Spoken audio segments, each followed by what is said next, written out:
आज की दुनिया की सबसे जरूरी चीज है कंप्यूटर और कंप्यूटर के लिए सबसे जरूरी चीज है सेमीकंडक्टर। और भविष्य में जिसका कंट्रोल सेमीकंडक्टर पर होगा दुनिया पर वही राज करेगा। सेमीकंडक्टर वह जरूरी चीज है जो हर मॉडर्न इक्विपमेंट के अंदर यूज आता है। आपके mobile, laptop, car, oven, defence equipment, हर चीज जो हम लोग यूज करते हैं उन सभी के अंदर सेमीकंडक्टर यूज आता है। सेमीकंडक्टर की आपके लिए क्या इंपॉर्टेंस हो सकती है, इस बात को ऐसे समझिए कि अगर भारत में सेमीकंडक्टर बनने लग जाएं तो जो लैपटॉप हमें 1 लाख रुपए का पड़ता है वह लगभग 50,000 रुपए का पड़ेगा। और कोई भी देश जो ऑलरेडी सेमीकंडक्टर की मैन्युफैक्चरिंग कर रहे हैं वे भारत में क्यों आना चाहते हैं, और पूरा वर्ल्ड भारत को सेमीकंडक्टर हब बनाने के लिए लगा हुआ है और वे चाइना को सपोर्ट नहीं करके भारत को सपोर्ट कर रहे हैं। इस वीडियो में हम यही एनालिसिस करेंगे। आगे बढ़ने से पहले दोस्तों चैनल को सब्सक्राइब कर लें, फॉलो कर लें, क्योंकि इन्हीं चीजों से हमें मोटिवेशन मिलता है और हम लोग आपके लिए बहुत रिसर्च करके अपनी वीडियो बनाते हैं। सबसे पहले हम ये देखेंगे कि सेमीकंडक्टर की हमें जरूरत क्या है। Laptop, computer, car, oven, defence equipment, drone, satellite, हर चीज में सेमीकंडक्टर की नीड होती है। और भविष्य के जो युद्ध है वह तोप गोलों से तो लड़े ही जाएंगे, परंतु साथ में उन टेक्नोलॉजी के साथ लड़े जाएंगे जिनमें सेमीकंडक्टर यूज होता है। और जब कभी भी भारत वॉर स्टेज में होगा उस समय भारत दूसरी देशों पर जो हमला करेगा उन सब में सेमीकंडक्टर यूज होगा, और जो दूसरे देश भारत पर हमला करेंगे उसको डिफेंस करने के लिए जो डिफेंस सिस्टम होंगे उन सब में सेमीकंडक्टर यूज होगा। और यह सिर्फ एक बिजनेस या इकोनॉमी का मैटर ही नहीं है, यह नेशनल सिक्योरिटी का मैटर है और यह जियोपॉलिटिक्स का एक पार्ट है। अब हम ये देखेंगे कि सेमीकंडक्टर इंडस्ट्री के अंदर विश्व के कौन कौन से देश मेन प्लेयर हैं, जिसमें फर्स्ट आता है ताइवान। और ताइवान के अंदर एक कंपनी है ताइवान सेमीकंडक्टर मैन्युफैक्चरिंग कंपनी, और वह पूरे वर्ल्ड के सेमीकंडक्टर का लगभग 50% बनाती है। और एक कंपनी का आप सबने नाम सुना होगा, फॉक्सकॉन कंपनी, जो एप्पल के लगभग 70% प्रोडक्ट बनाती है।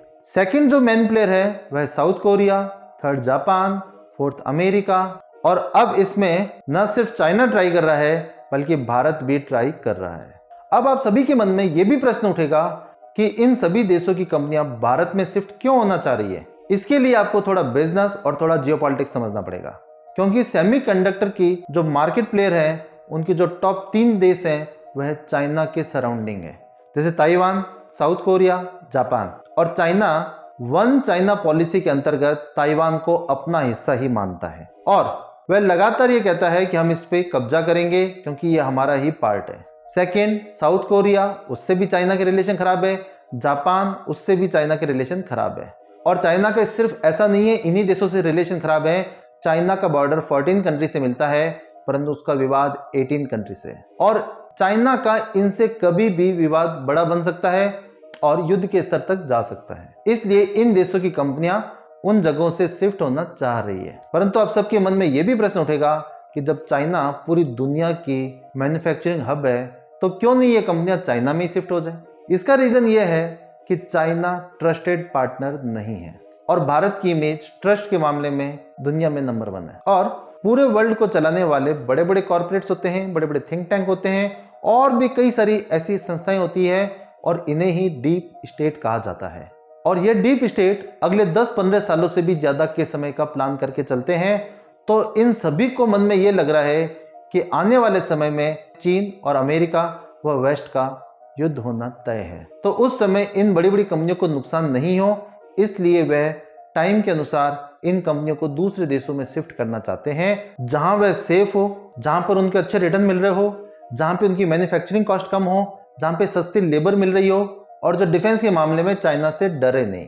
और इन सभी पैरामीटर्स पर भारत खरा उतरता है। और अगर आपको याद हो तो डोकलाम और गलवान घाटी के अंदर भारतीय सेना ने यह दिखाया था कि सिर्फ सेना बड़ी करने से कुछ भी नहीं होता, हौसला और हिम्मत जरूरी है, और वह भारतीय सेना के अंदर है। और इन्हीं घटनाओं के बाद पूरे विश्व का ध्यान भारत की तरफ गया और विश्व के ज्यादातर जो बड़े देश हैं वो ये चाहते हैं कि भारत ही चीन का विकल्प बने। अगर ये कंपनियां भारत में इन्वेस्ट करती है तो ये कोई 2-4 सालों के लिए नहीं करती, ये अगले कम से कम 20-25 सालों के लिए करती है।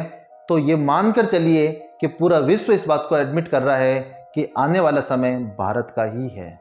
आप सबके मन में यह भी प्रश्न उठेगा कि भारत इसके लिए क्या प्रयास कर रहा है। पास्ट में भी भारत ने कई बार प्रयास किए थे, परंतु इसमें सक्सेस नहीं मिली थी। परंतु अब भारत ने अपना टारगेट सेट कर लिया है। आने वाले कुछ सालों में भारत वर्ल्ड के टॉप 3-4 कंट्रियों के अंदर शामिल होने जा रहा है। अभी हाल ही में गुजरात में सेमिकॉन इंडिया 2023 का सम्मेलन हुआ था और इसमें सेमीकंडक्टर इंडस्ट्री के वर्ल्ड की बड़ी बड़ी कंपनीज के सीईओ आए थे और भारत सरकार ने उनका बहुत स्वागत किया था और उनको बहुत ही लुक्रेटिव ऑफर किए। और भारत सरकार ने इन सेमीकंडक्टर कंपनियों को यह बोला कि आप भारत में अपनी फैक्ट्री लगाइए, हम आपको लैंड देंगे, हम आपको टैक्स में छूट देंगे, हम आपके लिए 24 आवर्स इलेक्ट्रिसिटी प्रोवाइड करेंगे और हम आपको कंसिस्टेंट सप्लाई चेन प्रोवाइड करवाएंगे। और साथ ही भारतीय कंपनियों को भी कहा कि आप इनके साथ जॉइंट वेंचर कीजिए और इनकी टेक्नोलॉजी को शेयर कीजिए। और भारतीय कंपनी ऐसा करना शुरू भी कर चुकी है। और ये फॉरेन कंपनियां इसलिए भारत में आना चाह रही है क्योंकि अल्टीमेटली सभी कंपनियों का उद्देश्य होता है प्रॉफिट कमाना। और अगर इनको टैक्स में छूट मिल रही है, अगर इनको जमीन बहुत सस्ती मिल रही है, तो इससे इनके प्रॉफिट बढ़ेंगे और ये अपने शेयर होल्डर को ज्यादा से ज्यादा प्रॉफिट वापस रिटर्न करेगी। और अंत में मैं ये कहना चाहूंगा कि आने वाले समय में जो सेमीकंडक्टर इंडस्ट्री पर राज करेगा वही दुनिया पर राज करेगा और भारत ऐसा करने जा रहा है। आपको क्या लगता है दोस्तों? आप हमें कमेंट सेक्शन में बताइए। Thank you for watching this video.